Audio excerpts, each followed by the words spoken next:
समृद्धी महामार्ग हा माजी मुख्यमंत्री देवेंद्र फडणवीस यांचा ड्रीम प्रोजेक्ट.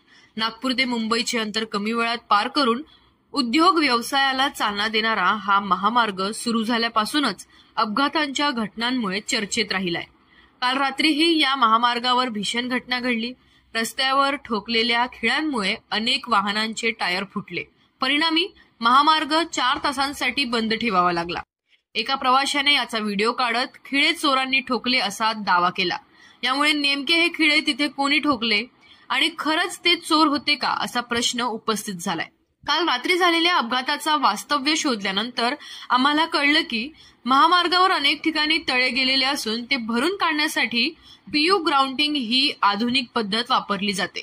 यामध्ये ड्रिल मशीनने खड्डे करून यात पॅकर्स, ज्याला नोझलही म्हटलं जातं, ती बसवली जातात. त्यानंतर ब्लोअरने धूळ साफ करून पॅकर्सला पाण्याच्या सहाय्याने फिट केले जाते.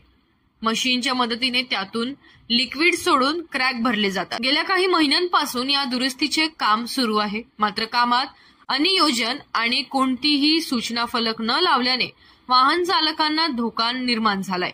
त्यामुळे टायर फुटून अपघात झाल्याची प्राथमिक माहिती मिळत आहे. महामार्गावर वारंवार अपघात होत असताना आता कामाच्या पद्धतीवरच प्रश्नचिन्ह उपस्थित झाले.